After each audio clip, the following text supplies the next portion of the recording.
Hello everyone, आप सभी का आपके अपने चैनल एक्सकवेशन फॉर नॉलेज में स्वागत है। लास्ट क्लास तक हमने लाइट देख लिया है। आज हम लोग ह्यूमन आई स्टार्ट करेंगे। ह्यूमन आई के बारे में आप क्लास 8th में भी पढ़ चुके हैं थोड़ा बहुत, तो हम इसे बेसिक शुरू से लेके चलेंगे और पूरा एनसीईआरटी कवर करेंगे। साथ साथ में जो भी हमारे इंटेक्स क्वेश्चन जब जब आएंगे उसे भी सॉल्व किया जाएगा। तो आइए स्टार्ट करते हैं। ये हमारा आई का एक स्कीमेटिक डायग्राम हमने बनाया हुआ है। इसमें बेसिकली हमें 10 पॉइंट्स देखने हैं। सबसे ऊपर आता है, सबसे पहले आता है कॉर्निया। कॉर्निया क्या है? देखिए, आई का जो आउटर मोस्ट पार्ट होता है उसे हम कॉर्निया कहते हैं। जैसे ये अगर हमारा आई है तो ये आई का जो आउटर मोस्ट पार्ट है ये है हमारा कॉर्निया। कॉर्निया कैसा होता है? तो कॉर्निया हमारा ट्रांसपेरेंट है और ये कर्व्ड होता है। ठीक है, कैसा है? Transparent and curved. उसके बाद ये जो गैप आता है इसे कहते हैं हम एक्वस ह्यूमर। इसमें हमारा एक जेली टाइप फील्ड रहता है जो है हमारा एक्वस ह्यूमर। ये भी ट्रांसपेरेंट होता है। इसका काम क्या है इसे समझिए। अगर क्या है, ये बेसिकली आइरिस मतलब कॉर्निया और आइरिस के बीच का गैप होता है। अब क्या है, अगर यहां कोई हम लिक्विड या जेली टाइप नहीं डालेंगे तो ये पूरा वैक्यूम रहेगा। उससे क्या प्रॉब्लम है? जैसे मान लीजिए ये हमारा कर्व्ड पार्ट है कॉर्निया का, ये हमारा आइरिस। अगर इसके बीच हम जेली नहीं वैक्यूम रखेंगे तो कभी भी ये अगर इधर प्रेस हुआ किसी तरह गलती से या जर्क लगा जो भी, तो फिर ये बैंड कर जाएगा, फिर ये अपने ओरिजिनल पोजीशन पे नहीं आ पाएगा। तो इसलिए काफी दिक्कत है। इसलिए अगर वैक्यूम है तो काफी प्रॉब्लम हो सकती है। तो यहां हमारा जेली टेप रहता है। बस ये है कि ये कोलैप्स नहीं होने देता, सिंपल सा। उसके बाद आते हैं हम आइरिस। आइरिस का क्या काम है? आइरिस का काम है प्यूपिल के साइज को कंट्रोल करना। ये जो ओपनिंग है ना, इसी को कंट्रोल करता है हमारा आइरिस कि ओपनिंग कितना होगा और कितना कम या कितना ज्यादा होगा, इसको कंट्रोल करता है हमारा आइरिस। फिर आते हैं हम लोग प्यूपिल पे। प्यूपिल क्या है? प्यूपिल ये ओपनिंग है। ये क्या करता है? ये अमाउंट ऑफ लाइट को कंट्रोल करता है। जैसे क्या होता है, कभी आप धूप में रहिए और एकाएक अंधेरे रूम में आ जाइए तो आपको कुछ भी नहीं दिखाई देता है कुछ देर। थोड़ी देर बाद चीजें रियलाइज होने स्टार्ट होती है, हाँ यहाँ टेबल है, ये चेयर है, ऐसा कुछ होता है, सबके साथ हुआ है। या फिर आप सोए हो और दोपहर तक सोने की आदत आजकल हो गई है और एकाएक अगर कर्टन हटाया जाए खिड़की से तो ऐसा लगता है अरे क्या हो गया, बहुत ज्यादा धूप लग रहा है ना। या फिर आप एकाएक अंधेरे रूम से काफी ज्यादा रोशनी में निकल जाइए तो भी आपको प्रॉब्लम फेस होता है। तो ये क्यों होता है?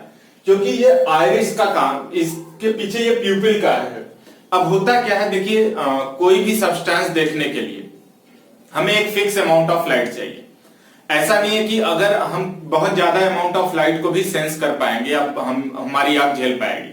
जैसे अगर आप सन को देखना चाहें तो क्या होगा, आपको दिक्कत होगी देखने में क्योंकि अमाउंट ऑफ लाइट बहुत ज्यादा हो जाएगा। ठीक है, तो हमें फिर किसी भी चीज को देखने के लिए फिक्स अमाउंट ऑफ लाइट ही चाहिए कि हाँ इस रेंज तक रहे तो हमारे लिए अच्छा है। बहुत ना बहुत कम ना बहुत ज्यादा। ठीक है, अगर बहुत कम हुआ तो भी हम नहीं देख पाएंगे। जैसे अंधेरे रूम में आ जाए हम तो हमें कुछ भी नहीं दिखाई देगा। ठीक है, या फिर बहुत ब्राइट होगा तो हमें दिक्कत होगी। तो इसको कंट्रोल करता है हमारा प्यूपिल। कि प्यूपिल क्या करता है, अगर आप बहुत रोशनी वाली जगह पे हैं, बाहर है, तो क्या करता है प्यूपिल अपनी साइज छोटी कर लेता है। इससे क्या होगा, अगर प्यूपिल की साइज छोटी हो गई तो इससे अमाउंट ऑफ लाइट कम आने लगेंगे। तो अगर काफी ज्यादा इंटेंसिटी है लाइट की तो हम प्यूपिल की साइज छोटी कर देते हैं जिससे कि हमें फिक्स्ड अमाउंट ऑफ लाइट आए, हाँ हमें देखने में नॉर्मल रहे। जैसे कि अगर आप एकाएक धूप में गए हैं तो आपको 5-2-4 मिनट लगता है, उतने में आपका प्यूपिल का साइज एडजस्ट कर जाता है, फिर आप आराम से बाहर देख सकते हो। या फिर अगर आप एकाएक अंधेरे रूम में आते हो तो भी यही प्रॉब्लम होता है कि आपको कुछ नहीं दिखाई देता है थोड़ी देर। उसमें क्या होता है, उसमें बाहर जब आप रहते हो तो प्यूपिल की साइज ऑलरेडी छोटी हुई रहती है। जब एकाएक आप अंधेरे रूम में आते हो तो आपको उतना अमाउंट ऑफ लाइट नहीं मिल पाता है। तो उसमें क्या होता है, प्यूपिल की साइज फिर धीरे धीरे बड़ी होती है। उसके जब बड़ी हो जाती है तब फिर आपको हाँ रियलाइज, आपको दिखाई नहीं देगा लेकिन आपको फिर भी रियलाइज होने लगता है पहले से बेटर कि हाँ यहाँ चेयर है, टेबल है, ऐसा कुछ समझ में आने लगता है। तो ये आपका काम है प्यूपिल का। होप आपको चलो समझ में आ गया होंगे। फिर है सिलेरी मसल, इसका बहुत इंपॉर्टेंट रोल है। सिलेरी मसल क्या करता है? सिलेरी मसल जो आपका आई लेंस है इसके फोकस को एडजस्ट करता है। अब ये कैसे करेगा? तो देखिए क्या होता है, आप एक बैलून लीजिए, बैलून को पकड़ के दोनों तरफ से खींच दीजिए। अगर बैलून को पकड़ के आप खींचेंगे तो उसकी थिकनेस कम होते जाएगी, ठीक है, सिंपल सा। अगर बैलून को पकड़ के आप खींच दीजिए तो बैलून पतला हो जाएगा, और बैलून को पकड़ के दोनों तरफ से दबा दीजिए तो बैलून मोटा हो जाएगा। यही काम करता है आपका सिलेरी मसल। सिलेरी मसल जब हमें फोकस को ज्यादा करना होता है तो सिलेरी मसल पकड़ के खींच देता है, और फोकस को कम करना होता है तो सिलेरी मसल धकेल देता है। आपको लाइट में यह चीज बताया था कि फोकस जो होता है वो इनवर्सली प्रोपोर्शनल होता है थिकनेस के, यानी कि अगर इसकी थिकनेस ज्यादा हुई तो फोकस कम होगा, है ना। लाइट में हमने ये चीज पढ़ा है, अगर आपको दिक्कत है तो वहां देख लीजिए। वैसे अभी इसे एक बार और एक्सप्लेन कर दे रहे हैं। पहले ये समझ लीजिए सिलेरी मसल क्या करता है। सिलेरी मसल क्या किया, ये दोनों तरफ से पकड़ के इसे खींच दिए। जब खींचेगा तो इसके जो थिकनेस होगा वो क्या होता जाएगा, कम होता जाएगा, तो उसका फोकस बढ़ेगा। अगर हमने दोनों तरफ से इसको पकड़ के दबा दिया तो क्या होगा, ये थिकनेस इसकी बढ़ेगी, तो थिकनेस बढ़ेगी तो फोकस कम होगा। अब ये कॉन्सेप्ट कैसे, इसे समझ लीजिए। कोई भी हम मतलब लेंस बनाने के लिए हम क्या करते हैं, किसी स्फेयर से कट करते हैं, ठीक है। तो एक रेडियस आर का ये हमने स्फेयर लिया और एक बड़े रेडियस आर का हमने स्फेयर ले लिया। ये हमारा R1 है और ये हमारा R2 है, ठीक है। अगर हम सेम अपर्चर का मतलब इसी लेंथ का हम एक लेंस यहां कट करें और इसी लेंथ का हम यहां कट करें सेम रेडियस रखते हुए, तो इसका रेडियस बड़ा है, तो ये लेंस मिलेगा और ये हमारा ये रहा।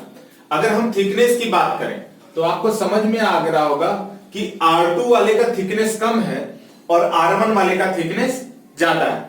अब हम बात करते हैं फोकस से ये कैसे रिलेट है। तो देखिए हमारा क्या है, R2 ग्रेटर देन है R1, सही बात है, ये रेडियस ऑफ कर्वेचर है। ये सारी चीजें हमने लाइट में पढ़ी है, तो अगर आपको ये रेडियस ऑफ कर्वेचर फोकस में कहीं कोई थोड़ा बहुत भी दिक्कत है तो आप जाके, आई थिंक 3rd लेक्चर है हमारा लाइट का, वहां जाके उसे देख लीजिए, आपको सारी चीजें क्लियर हो जाएंगी। तो हमने कहा कि इसका थिकनेस हमारा क्या है, कम है, इसका थिकनेस ज्यादा है।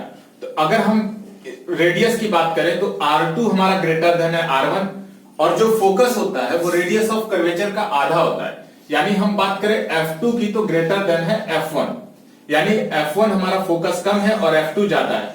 और थिकनेस की बात करें, अगर इसका थिकनेस T1 है और इसका थिकनेस T2 है तो हम ये कह सकते हैं कि T1 ग्रेटर देन T2। तो यहां से अगर आप देखिए तो आपको इनवर्स रिलेशन मिलेगा, जिसका फोकस ज्यादा है उसका थिकनेस कम है और जिसका थिकनेस ज्यादा है उसका फोकस कम है। तो हम ये कह सकते हैं कि फोकस इनवर्सली प्रोपोर्शनल होगा थिकनेस के। तो इससे क्या होता है कि हम फोकस को एडजस्ट कर पाते हैं, ठीक है।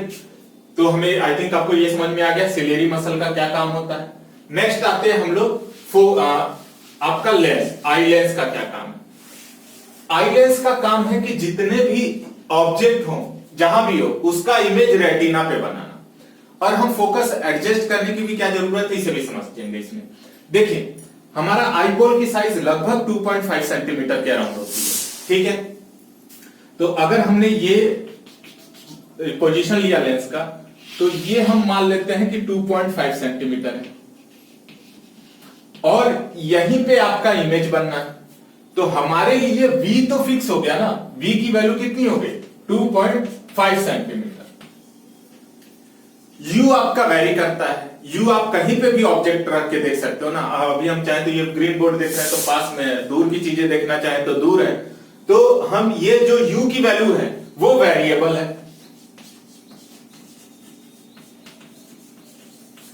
तो और हमारे पास फॉर्मूला क्या है, 1/v minus 1/u equal to 1/f। अगर इस रिलेशन से हम देखें तो हमारा क्या है, 1/v minus 1/u equal to 1/f। v हमारा फिक्स्ड है, u हमारा चेंज हो रहा है। तो इस फॉर्मूले को वैलिड करने के लिए हमें f भी बार बार चेंज करना होगा। अगर आप बार बार u चेंज कर रहे हो तभी बार बार f चेंज करके आप क्या करोगे, v की वैल्यू हमेशा 2.5 ले आ पाओगे, अन्यथा आपकी वैल्यू बार बार 2.5 नहीं आ पाएगी। मतलब अगर आपको इन्फिनिटी रखना है, आपको v कितना रखना है? अगर हम देखें u हम कहां से कहां तक रख सकते हैं? इन्फिनिटी से 2.5।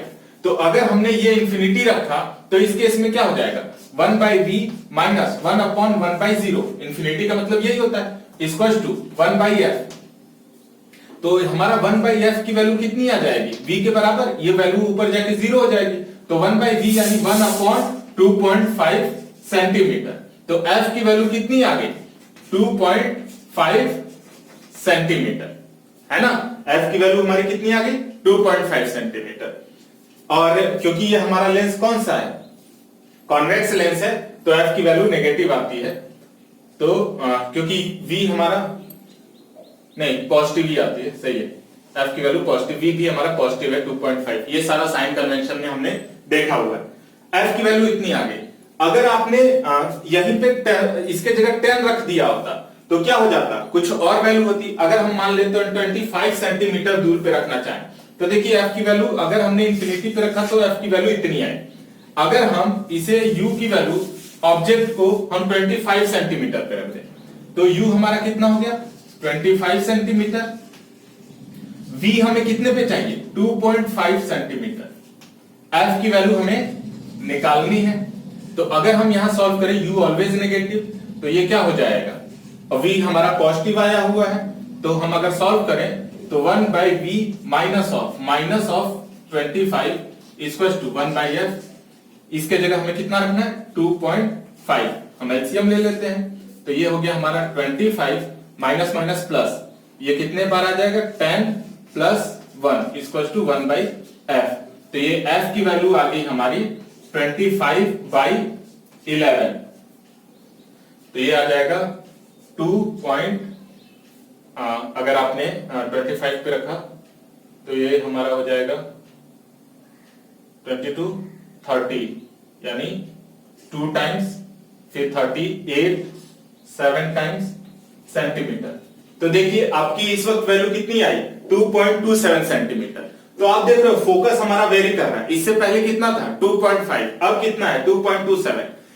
ये सब मैं किस लिए बता रहा हूं? ये सब इसलिए बताया जा रहा है ताकि आप समझें कि आपका u की वैल्यू क्या हो रही है, बार बार चेंज।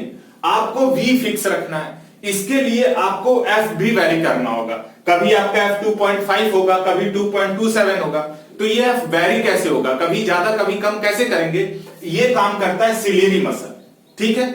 और लेंस का काम है कि जहां भी ऑब्जेक्ट हो उसका इमेज कहां पे बना दे? रेटिना पे। तो आई थिंक आपको ये सारी चीजें क्लियर हो गई। आते हैं नेक्स्ट। अगला है हमारा विट्रियस ह्यूमर। सिलेंडर का क्रिस्टलाइन लेंस हो गया, विट्रियस ह्यूमर। विट्रियस ह्यूमर भी एक्वस ह्यूमर की तरह है कि ये इस पूरे आई में फिल्ड रहता है, जेली टाइप होता है और ये पूरा आई के अंदर फिल्ड रहता है। फिर आते हैं रेटिना। रेटिना क्या है? रेटिना वो है, वहां है जहां पे आपका सारा इमेज बनता है ना, ये पोर्शन जहां पे आपका सब इमेज क्या होता है? फॉर्म होता है, सारे इमेज फॉर्म्ड होते हैं, वो होता है हमारा रेटिना, ठीक है। अब रेटिना में दो चीजें होती हैं, रॉड और कोन। अब इसका क्या काम है? रॉड का काम है ब्राइटनेस कंट्रोल करना, मतलब ब्राइटनेस को सेंस करना, और कोन का काम है कलर को सेंस करना। अब देखिए क्या होता है, अगर आप किसी भी ऑब्जेक्ट को देखना चाह रहे हैं तो उसके लिए दो चीजें बहुत जरूरी है कि उसके अंदर कुछ मतलब उसका ब्राइटनेस क्या है और कलर क्या है। अगर मान लीजिए हम इस रूम में खड़े हैं तो मेरे को पहचानने के लिए आपको कलर पता होना चाहिए कि हाँ इसका मतलब मेरा जो भी कलर है, उस कलर किस कलर कैसे दिखते हैं हम, ये है ब्लैक है, ये ब्लू है, ये सारी चीजें। लेकिन साथ साथ ब्राइटनेस भी बहुत जरूरी है। अगर मैं रूम को बंद कर दूं, मतलब सारा लाइट वाइट सब बंद कर दूं, तो फिर क्या होगा? आपको सिर्फ एक शैडो टाइप का दिखाई देगा कि यहां कोई खड़ा है। तो किसी चीज, किसी भी ऑब्जेक्ट को समझने के लिए या पहचानने के लिए हमें दो चीजें जरूरी है, ब्राइटनेस और कलर। ब्राइटनेस को कंट्रोल करता है आपका रॉड और कलर को कंट्रोल करता है कोन, ठीक है। तो यहां से एक कॉन्सेप्ट आप समझ सकते हैं, जैसे कि अगर आप देखे होंगे तो मुर्गे क्या होते हैं, सुबह 4 बजे या सुबह मॉर्निंग के टाइम में आवाज करना स्टार्ट कर देते हैं। तो ऐसा क्यों होता है? क्योंकि उनके पास रॉड की संख्या बहुत ज्यादा होती है, ठीक है। यानी वो ब्राइटनेस में थोड़ा भी चेंज होता है तो उसे काफी ज्यादा सेंसिबल होता है ना। जैसे अगर मैं इस रूम के 2-3 लाइट जला दूं तो आपको लगेगा हाँ एक लाइट और जला, ठीक है। या फिर अगर आप इससे समझिए कि जैसे अभी एग्जांपल दिया था कि अगर आप सोए हुए हैं, दोपहर का टाइम है और खिड़की के सारे कर्टन हटा दिए जाएगा, तो आपको लगेगा ना कि हाँ कुछ एकाएक कुछ चेंज आया है एनवायरमेंट में, कुछ अलग हुआ है, आप परेशान होने लगते हो। वैसे ही अब क्या है, रात 4-5 बजे का टाइम जब होता है, उससे पहले पूरा अंधेरा रहता है। 4 से 5 के बीच इस वक्त क्या होता है, ड्रास्टिक चेंज होता है, मतलब एकाएक रोशनी आती है। तो हमें तो कम सेंस होगा, लेकिन जो मुर्गा जिसके अंदर रॉड का कंसंट्रेशन रॉड बहुत ज्यादा है, उसे क्या होता है, ये चेंज बहुत ज्यादा समझ में आता है। तो उसे लगता है कि कुछ अलग हुआ है, जिसके वजह से वो काफी ज्यादा आवाज करने लगता है। अब कई बार बच्चों का क्वेश्चन ये आता है कि सर अगर ऐसा है तो वो 12 बजे आवाज करना चाहिए, उस वक्त तो सबसे ज्यादा धूप होती है। तो इसे समझिए, अगर आप सुबह 5 से लेके 12 की बात कर रहे हैं, तो धीरे धीरे कंटिन्यूअसली आपका जो चेंज है वो कंटिन्यूअस है, थोड़ा थोड़ा ब्राइटनेस बढ़ रहा है। लेकिन अगर 4 से 5 के बीच की बात करें, आपका एकाएक अंधेरा था फिर उजाला हो जाता है। तो इस वक्त जो चेंज आ रहा है ना ब्राइटनेस में, वो काफी ज्यादा है। लेकिन अगर आप 9 से लेके या सुबह 4 बजे से लेके 12 बजे तक की बात कर रहे हैं, तो उस वक्त के बाद ब्राइटनेस आपका कंटिन्यूअसली इंक्रीज करता है, एकाएक ड्रास्टिकली इंक्रीज नहीं करता। ये रीजन है कि मुर्गे जो होते हैं वो सुबह आपका आवाज करना बहुत ज्यादा स्टार्ट करते हैं। दूसरा कोन होता है हमारा कलर को सेंस करने के लिए। तो कई बार आपने सुना होगा कि कई लोग कलर ब्लाइंड होते हैं। तो ये क्या होता है, कलर ब्लाइंडनेस मतलब होती है कि वो कुछ कलर को पहचान नहीं पाते, मतलब उनके पास कोन की कमी है। कई लोग ऐसा होता है कि अगर आप उनके पास ब्लैक और ब्लू कलर खींच दे, तो उनके पास ब्लू कलर के कोन नहीं होते, तो उनको दोनों ब्लैक ही समझ में आते हैं। तो ये होता है कलर ब्लाइंडनेस। कई लोग के लिए मतलब सारा चीज ब्लैक एंड व्हाइट होता है, उनको कोई कलर सेंस नहीं होता। तो ये चीज होता है कोन की वजह से, ठीक है। होप आपको समझ में आ गया होगा। नेक्स्ट आते हैं हम लोग ब्लाइंड स्पॉट। ब्लाइंड स्पॉट क्या होता है, ये वो पॉइंट है जहां रेटिना और ऑप्टिक नर्व मीट करते हैं, ठीक है। अब इसको भी ध्यान दीजिएगा, जब आप लोग आई का डायग्राम बनाते हो तो आप ऐसे करते हो और ये पूरा ऐसे बना देते हो। अब इतना बड़ा जोन ले लेते हो ब्लाइंड स्पॉट को दिखाने के लिए। तो देखिए, ब्लाइंड एक स्पॉट है, मतलब एक बिंदु है, ना कि एक जोन है। तो इस चीज का मतलब अगर आप बोर्ड के लिए पर्पस मतलब बना रहे हैं एग्जाम में, तो इस चीज का ध्यान दीजिए। एग्जामिनर का मूड खराब हुआ तो नंबर काट भी सकता है, क्योंकि आपने क्या किया, ये पूरा ऐसे बनाने के चक्कर में एक जोन दे दिया ब्लाइंड स्पॉट को, जो कि एक स्पॉट है। तो जाहिर सी बात है, तो इस चीज का ध्यान रखिएगा कि एक स्पॉट के ही तरह बनाया जाए इसे, ठीक है। समझ में आ रहा है। तो ब्लाइंड स्पॉट क्या होता है, ये वो पॉइंट है जहां पे आपका रेटिना और ऑप्टिक नर्व मीट कर रहा है और यहां पे कोई इमेज नहीं बनता। अब क्वेश्चन आता है कि सर अगर हम किसी चीज को देखते हैं तो हमें तो कोई स्पॉट दिखाई नहीं देता ऐसा। तो देखिए, अगर मैं पूरे रूम में मतलब बहुत छोटे छोटे पॉइंट पे बल्ब लगा दूं और कोई एकाक बल्ब ना जलाऊं, मतलब अगर इस पॉइंट पे देखिए, अगर मैं हर छोटे छोटे पॉइंट पे आपको पूरा बल्ब लगा दूं और कोई एक पॉइंट अगर मैंने डार्क कर दिया, या फिर मैंने अगर ऐसा कुछ डार्क कर दिया, तो ऐसा थोड़ी ना कि आपको वो चीज दिखाई देने लगेगी। आप जब जितना देख रहे हो उसमें एक बिंदु सिर्फ ब्लैक है, तो उतना समझ में नहीं आता, उतना हम डिस्टिंग्विश नहीं कर सकते, या उतना हमारी आंख ऑब्जर्व नहीं कर सकती। तो ये क्वेश्चन करना कि सर ब्लाइंड स्पॉट पे अगर हम किसी चीज को देख रहे हैं, जैसे कि अगर हम ये बोर्ड को देख रहे हैं, तो हमें कहीं काला बिंदु नहीं दिखाई दे रहा, नहीं दिखाई देगा, क्योंकि आपका ये एक पॉइंट है से। तो पूरे ग्रीन बोर्ड में कहीं एक पॉइंट ब्लैक होगा तो आपको उतना समझ में नहीं आएगा। तो ये क्वेश्चन का आंसर था। नेक्स्ट है आपका ऑप्टिक नर्व। ऑप्टिक नर्व क्या है, ऑप्टिक नर्व जो इमेज रेटिना पे बना, उस रेटिना के इमेज को इलेक्ट्रिक सिग्नल में कन्वर्ट करके ब्रेन को भेजता है, फिर ब्रेन प्रोसेस करता और पता करता है कि वहां पे क्या ऑब्जेक्ट है, ठीक है। ये सारे टर्म थे ह्यूमन आई के, जितने भी चीजें थी। एक बार फिर इसे देख लेते हैं शुरू से। पहले आते हैं हम लोग कॉर्निया। कॉर्निया हमारा आउटर मोस्ट पार्ट है आई का, जो कि ट्रांसपेरेंट होता है और कर्व्ड होता है। उसके बाद आता है एक्वस ह्यूमर। एक्वस ह्यूमर क्या होता है, कॉर्निया और आइरिस के बीच का जो गैप है, उसमें जो जेली टाइप फील्ड रहता है, वो हमारा होता है एक्वस ह्यूमर। फिर आते हैं हम आइरिस। आइरिस क्या है, आइरिस ये है जो कि ओपनिंग प्यूपिल की साइज को कंट्रोल करता है। प्यूपिल क्या है? प्यूपिल ये जो ओपनिंग है आइरिस में वो है, और ये अमाउंट ऑफ लाइट को कंट्रोल करता है कि कितना अमाउंट जाएगा।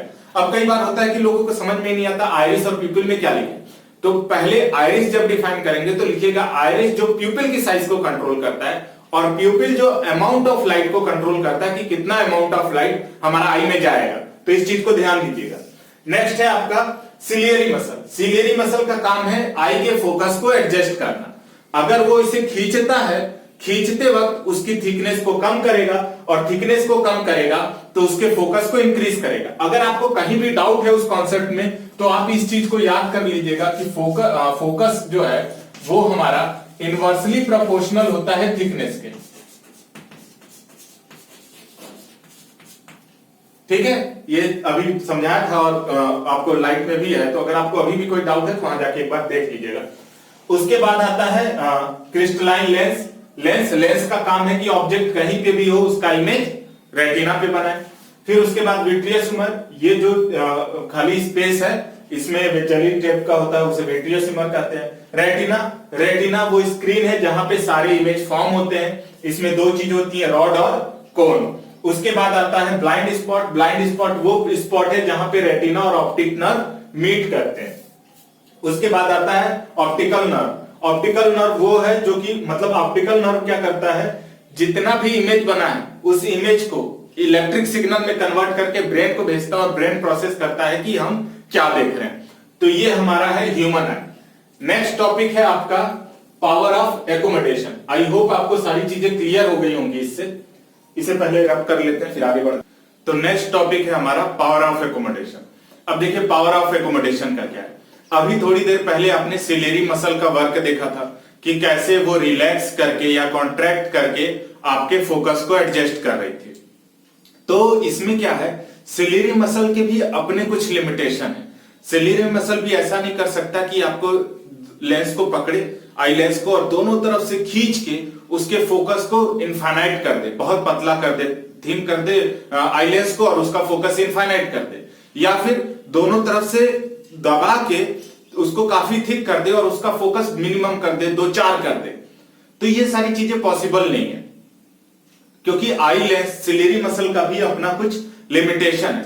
तो वो किस लिमिट तक किसी आई लेंस को खींच के उसका फोकस किस रेंज तक एडजस्ट कर सकती है, इसे हम पावर ऑफ एकोमोडेशन कहते हैं। इसमें हमारा नियर पॉइंट आता है कि हम पास से पास 25 सेंटीमीटर तक देख सकते हैं, और दूर से दूर फार पॉइंट आता है इनफाइनाइट। अब कई बार क्वेश्चन ये आता है बच्चों का कि सर ऐसा थोड़ी ना है, हम 25 सेंटीमीटर से पास भी ऑब्जेक्ट रखो या किसी किताब को रख के अगर हम पढ़े तो हम पढ़ सकते हैं। देखिए आप पढ़ तो सकते हो, लेकिन उसके लिए आपको अपने आप पे काफी ज्यादा स्ट्रेस देना होगा, आपका बहुत स्ट्रेस लगता है उसमें। तो ये पावर ऑफ एकोमोडेशन कहता है बगैर स्ट्रेस दिए अपने आप पे आप कितने रेंज तक पढ़ सकते हो। इसीलिए कई बार आपने देखा होगा कि लोग कहते हैं बहुत पास से किताबें नहीं पढ़नी चाहिए, आंख खराब हो जाता है। मिनिमम 25 सेंटीमीटर का डिस्टेंस रखना चाहिए। तो ये चीज है, और दूर से दूर हमारा इनफाइनाइट, क्योंकि अगर कहीं से भी ऑब्जेक्ट से लाइट आ रही है तो हमें दिखाई देगी। जैसे स्टार्स हो गए, स्टार को हम मानते हैं कि बहुत दूर है, इनफाइनाइट डिस्टेंस पे है, फिर भी हमें दिखाई देते हैं। तो ये हो गया हमारा पावर ऑफ एकोमोडेशन। होप आपको क्लियर हो गया होगा। नेक्स्ट टॉपिक है हमारा defect of vision. Defect of vision में हमें 3 चीजें देखनी है, मायोपिया, हाइपरमेट्रोपिया, प्रेसबायोपिया। एक चीज हम और देखेंगे वो है एस्टिग्मेटिज्म। सबसे पहले आते हैं मायोपिया में कि मायोपिया क्या है। मायोपिया को हम एक और नाम से जानते हैं जो है हमारा नियर साइटनेस। मतलब इसमें हम पास की चीज तो देख पाते हैं लेकिन दूर की चीजें हमें नहीं दिखाई देती हैं। मतलब कि अगर 20, 30, 15, 10 जितने मीटर की चीजें दिख रही हैं, 8, 10, 2-4 मीटर की दूर पे है तो दिखाई दे रहा है, लेकिन कोई चीज ज्यादा दूरी पे, सबका अपना अपना हिसाब से होता है कि कितना ज्यादा आंख में डिफेक्ट है। तो कई लोग को दूर की चीजें नहीं दिखाई देती हैं। अब इस चीज को ध्यान दीजिएगा, मैं ये कह रहा हूं कि नहीं दिखाई देती है मतलब ऐसा नहीं कि पूरा ब्लैंक दिखाई देती है, मतलब ब्लर दिखाई देता है कि अगर 10 मीटर तक उनको क्लियर दिखाई दे रहा है, चीजें शार्प दिखाई दे रही है, 10 मीटर के बाद उन्हें थोड़ा धुंधला दिखाई देता है। जैसे कि आप ये समझ सकते हो कि जैसे हम लोग को ये समझ में आता है कि वहां कोई खड़ा है, लेकिन हम अगर पहचानना चाहें तो नहीं पहचान पाएंगे कि वहां कौन है। तो ये चीज होती है मायोपिया में। तो इसमें क्या है कि हमें पास की चीजें अच्छी क्लियर दिखाई देती हैं और दूर की चीजें ब्लर दिखाई देती हैं। ये हो गया मायोपिया, जिसे नियर साइटनेस भी कहते हैं, कि मतलब हमें पास की चीजें दिखाई दे रही हैं। अब इसका कॉज क्या है और इसे कैसे रेक्टिफाई कर सकते हैं वो देखते हैं। तो अगर एक नॉर्मल आई हम बनाएं तो इसमें क्या होता है कि एक फिक्स रेंज तक हमें ऑब्जेक्ट दिखाई देता है। इसका इमेज रेटिना पे बना है। लेकिन अगर यही चीज हमारा कोई रे इनफाइनाइट से आ रहा है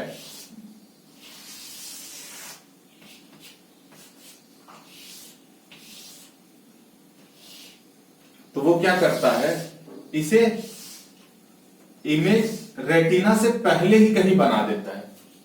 अब क्या होगा, अगर इसे रेटिना से पहले बना दिया तो देखिए जो किसी पॉइंट पे बनना चाहिए वो पूरा एक जोन में बनने लगता है ना। इसका क्या था, इस ऑब्जेक्ट का इमेज बनना चाहिए था रेटिना पे कि एक पॉइंट पे बन जाए। लेकिन अब क्या हुआ, क्योंकि हमारा जो इमेज है वो आई लेंस से मतलब रेटिना से पहले बन गया, जिसके वजह से ये काफी एक जोन में, जो एक पॉइंट पे बनना चाहिए था वो एक जोन में बन गया। इसे आप ऐसे समझिए, एक मोबाइल पे फोटो लीजिए कोई, उसे जूम कर दीजिए बहुत ज्यादा। जब जूम कर देंगे तो आपको क्या होगा, एक लिमिट के बाद आपको कैसा दिखाई देने लगेगा, ब्लर दिखाई देने लगेगा, जो आप देखना चाह रहे हो वो क्लियर नहीं होगा। वैसे ही कुछ है, जो इमेज हमें शार्प बनना चाहिए था वो पूरे एक जोन में बनने लगता है, जिसकी वजह से हम ये कह सकते हैं कि हमें ब्लर समझ में आता है। अब इसे रेक्टिफाई कैसे करें, तो रेक्टिफाई करने का तरीका देखिए, हमारा इमेज क्या बन रहा है, पास में बन जा रहा है। हमें क्या करना है, इस इमेज को रेटिना पे बनाना है, यानी हमें क्या करना है, इसको रेस को दूर करना है ना। जो रे ये पहले मीट कर रहा है, इसको अगर हम थोड़ा सा डाइवर्ज कर दें तो क्या होगा, ये दूर बनेगा, है ना। यानी हमें इन दोनों रे को अगर डाइवर्ज करना है तो हमें कौन सा लेंस लगाना होगा, डाइवर्जिंग लेंस। और डाइवर्जिंग लेंस हम पढ़ चुके, कौन सा लेंस होता है, कॉनकेव लेंस। तो अगर हम यहां रेक्टिफिकेशन के लिए एक कॉनकेव लेंस लगा दे इससे पहले, तो ये क्या करेगा, ये रेस को यहां से डाइवर्ज कर देगा, ठीक। फिर लेंस का काम है उसे कन्वर्ज करना, तो ये क्या करेगा, फिर ये इमेज बनाने लगेगा रेटिना पे। तो ये इसका रेक्टिफिकेशन हो गया या करेक्शन कह सकते हैं आप। फिर से देख लीजिए, मायोपिया क्या है, मायोपिया नियर साइटनेस है, इसमें हमें पास की चीज दिखाई देती है, दूर की चीज हमें ब्लर दिखाई देती है। उसका इमेज आई रेटिना से पहले बन जाता है। इसमें क्या हुआ, फिर हम क्या करेंगे, इस लेंस जो रे है पहले कट कर जा रही है उन्हें डाइवर्ज करना होगा। डाइवर्ज करने के लिए कौन सा लेंस लगाना होगा, डाइवर्जिंग लेंस, जो कि कौन सा लेंस है, कॉनकेव। अगर आप कॉनकेव लेंस लगाते हो तो ये क्या करता है, ये रे को डाइवर्ज कर देता है और फिर उसका इमेज रेटिना पे बनता है और हमें वो चीज जो अभी ब्लर दिखाई दे रही थी वो क्लियर दिखाई देती है। दूसरा चीज, इसके कॉज क्या है, कि ऐसा क्या कारण है जिसकी वजह से हमारा ये डिफेक्ट है। तो पहला है ये आई बॉल की साइज बड़ी हो जाना। नेचुरल केस में हमने कहा था ये 2.5 सेंटीमीटर का होता है, लेकिन क्या हो कि अगर किसी का आई बॉल की साइज बर्थ से भी बड़ी हो तो उसकी वजह से क्या होगा, आई बॉल की साइज बड़ी हो गई तो हमेशा जो इमेज बनेगा वो रेटिना से पहले बन जाएगा, पहला डिफेक्ट। दूसरा डिफेक्ट देखिए, सिलियरी मसल प्रॉपर वर्क ना करे। कैसे, देखिए सिलियरी मसल को क्या करना था, इसको खींच के इस वक्त रिलैक्स होके इसका जो फोकस है उसको बढ़ाना था। अगर इसका फोकस ज्यादा होता तो ये यही नहीं मिट करता, आगे मिट करता, है ना। आपका लेंस क्या करता है, पैरेलल रे को फोकस पे कन्वर्ट करता है।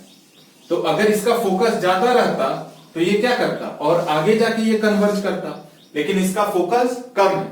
फोकस ज्यादा करने के लिए सिलियरी मसल को रिलैक्स होना पड़ेगा और इसे क्या करना होगा, इसको थिन करना होगा। सिलियरी मसल प्रॉपर वर्क न कर पाने की वजह से ये क्या होगा, इमेज आगे बन जाए। तो ये दो कारण है, पहला कि आपका आईबॉल की साइज बड़ी हो जाए, दूसरा सिलियरी मसल प्रॉपर वर्क ना करे, रिलैक्स नहीं कर पा रही। अब कई बार ये याद करने में बड़ा दिक्कत होता है कि सर कई जब हम हाइपरमेट्रोपिया पढ़ाएंगे तो इसमें जो इमेज है वो आई मतलब रेटिना के बाहर बनता है। तो याद करने के लिए कि रेटिना के पहले मायोपिया में बनता है कि हाइपरमेट्रोपिया में पहले बनता है, आप याद कीजिए मायोपिया मतलब नियर साइटनेस होता है। तो इसी तरह याद कर लीजिए कि जब मायोपिया होगा तो जो इमेज होगा वो लेंस के पास बनेगा, यानी पहले ही बन जाएगा, आईबॉल के अंदर बन जाएगा। अब आते हैं हाइपरमेट्रोपिया में। हाइपरमेट्रोपिया हमारा होता है फार साइटनेस, मतलब कि उसमें हमें दूर की चीजें दिखाई देती हैं, पास की चीजें नहीं दिखाई देती। तो इसे भी देख लेते हैं।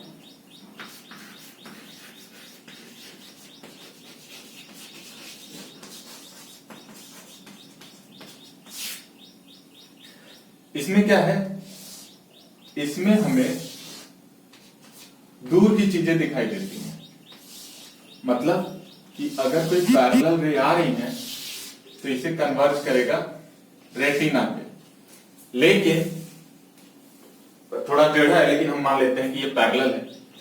अगर यही चीज अगर हम कोई इमेज पास में रख दें तो ये क्या करता है, इसका इमेज रेटिना के बाहर बना देता है। तो जो इमेज रेटिना पे बननी चाहिए थी वो क्या है, रेटिना के बाहर बन रही है। तो जो पॉइंट, फिर वही चीज, जो पॉइंट ऑफ इमेज बनना चाहिए था वो फिर क्या मिलने लगा, एक जोन में बनने लगा, जिसके वजह से इमेज हमें कैसा दिखाई देगा, ब्लर दिखाई देगा।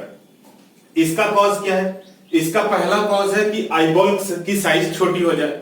ठीक, अगर आईबॉल की साइज छोटी हो जाएगी तो जो इमेज रेटिना पे बनना चाहिए वो रेटिना से बाहर बन जाए।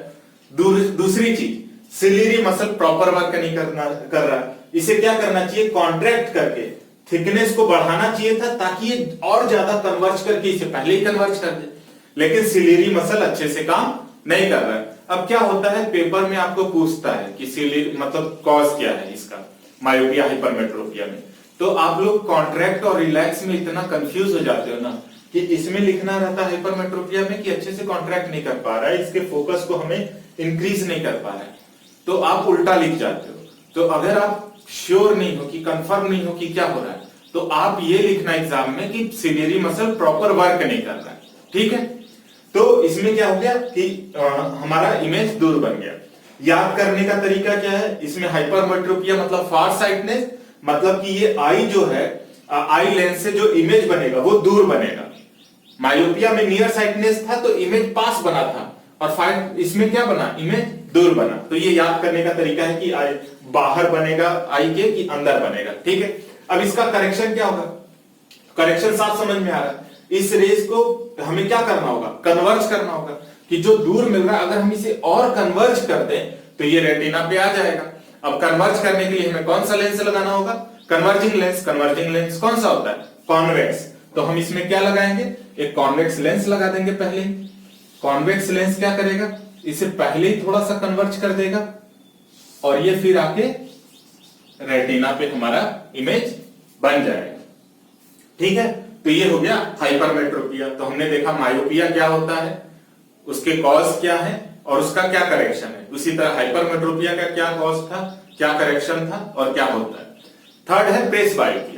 प्रेस बायोपिया कुछ नहीं, प्रेस बायोपिया इन्हीं दोनों का कॉम्बिनेशन एक तरह से कह सकते हैं। ये होता है कि जैसे जैसे आपका एज ओल्ड होता जाए, मतलब उम्र ज्यादा होने लगती है, तो क्या होता है कि सिलियरी मसल रिलैक्स कॉम्प्रेक्स करके पूरे टाइम वो हार्ड हो जाते हैं, जिसके वजह से वो प्रॉपर ना रिलैक्स कर पाते ना कॉन्ट्रैक्ट कर पाते हैं।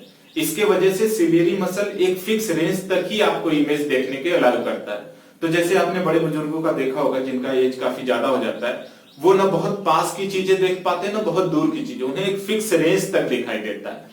कि मान लीजिए आपको ना इंफिनिटी की चीजें दिखाई दे रही है ना पास की चीजें, बस इसी रेंज की चीजें दिखाई दे रही है, ना हम पास का देख पा रहे हैं ना बहुत दूर का देख पा रहे हैं। तो इसका कॉज क्या होता है, इसका कॉज होता है कि आपका सिलियरी मसल प्रॉपर वर्क ना करे, ये एज के साथ होते जाता है। इस केस में हम क्या करते हैं, इस केस में हम जो चश्मा लगता है ऐसे केस में हम दोनों लेंस लगाते हैं, उसमें कॉनकेव भी रहता है और कॉन्वेक्स भी। जब कॉनकेव कॉन्वेक्स दोनों रहता है तो हमें अगर दूर की चीजें देखनी है तो हम क्या करेंगे, कॉन्वेक्स लगा लेंगे।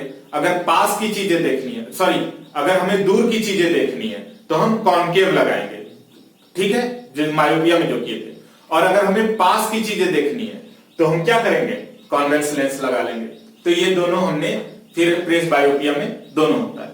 लास्ट जो इससे बाहर है, कभी कभी पूछ देता है, वो है एस्टिग्मैटिज्म। एस्टिग्मेटिज्म क्या होता है और उसके क्या कॉज है, इसे देख लेते हैं।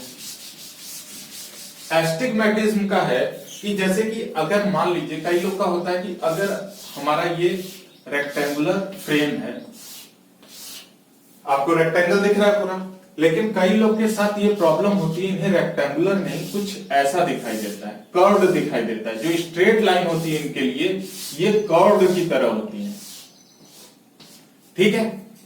तो जो स्ट्रेट लाइंस हैं उन्हें कैसा दिखाई देता है, कर्व्ड दिखाई देता है। किसमें, एस्टिग्मेटिज्म में।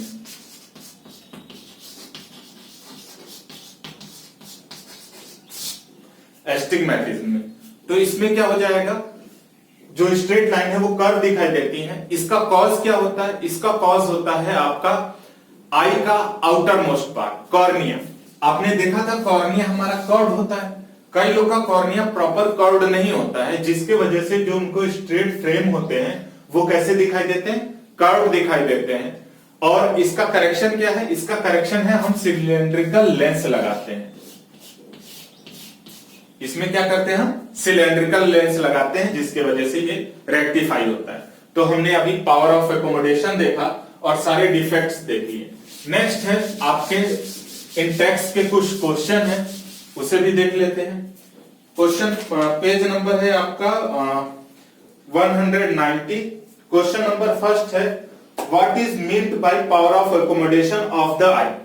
तो इसे हमने अभी देखा कि पावर ऑफ एकोमोडेशन किसी भी आई का क्या होता है, वो होता है कि सिलियरी मसल किस रेंज तक किसी भी मतलब आई को, फिर से सिलियरी मसल आई लेंस को किस रेंज तक रिलैक्स या कंप्रेस कर सकती है, या फिर आप किस रेंज तक किसी भी ऑब्जेक्ट को देख सकते हो, वो होता है हमारा power of accommodation. Question number second है, a person with a myopic eye can not see a object beyond 1.2 metre distinctly, what should be the type of the correction lens used to restore proper vision.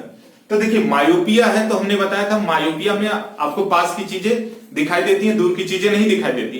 यही है कि 1.2 metre तक इसे दिखाई दे रहा है, उसके बाद नहीं दिखाई दे रहा है। तो मायोपिया के लिए हम कैसा लेंस लगाते हैं, तो मायोपिया के लिए हम लगाते हैं कॉनकेव लेंस, ठीक है। नेक्स्ट है, what is the far point and near point of human I and with normal vision. Okay, किसी भी नॉर्मल बंदे के लिए कितना दूर से दूर और पास से पास देख सकते हैं, तो हम बताएं दूर से दूर हम कहां तक देख सकते हैं, इनफाइनाइट, और पास से पास हम 25 सेंटीमीटर तक देख सकते हैं। क्वेश्चन नंबर 4 है, a student has difficulty reading the backboard while sitting in the last row, ठीक है। What should be the defect the children is suffering from, how can it be corrected. Okay, यानी कि वो last bench पे बैठा है तो उसे दूर की चीजें नहीं दिखाई दे रही। अब पास बैठता है तो उसे दिखाई देता है क्लियर, जब वो दूर बैठता है तो उसे नहीं दिखाई देता, यानी वो स्टूडेंट को क्या है, पास की चीजें दिखाई दे रही है, नियर साइटनेस, दूर की चीजें उसे दिखाई नहीं दे रही है। ये कौन सा डिफेक्ट है, ये है मायोपिया। तो आई थिंक यहाँ पे हमारा ये खत्म होता है चैप्टर क्वेश्चन नंबर 4। तो यहाँ पे हमारा फर्स्ट एक्सरसाइज डीपीपी मतलब first Intex question page number 190 का खत्म होता है। इसके बाद आता है आपका reflection of light through a prism, refraction, तो वो हम लोग नेक्स्ट क्लास में देखेंगे। अभी जो स्टूडेंट नए हैं इस चैनल पे, वो जरूर से इस चैनल को लाइक, सब्सक्राइब और शेयर जरूर कीजिए। हमारा चैनल का नाम है एक एकेडमी। और अगर जो स्टूडेंट हमें कंट्रीब्यूट करना चाहते हैं हमारे चैनल के लिए, तो हमारा यूपीआई नंबर है 8004275244। आप वहां जाके हमें कंट्रीब्यूट भी कर सकते हैं। वीडियो को लास्ट तक देखने के लिए थैंक यू।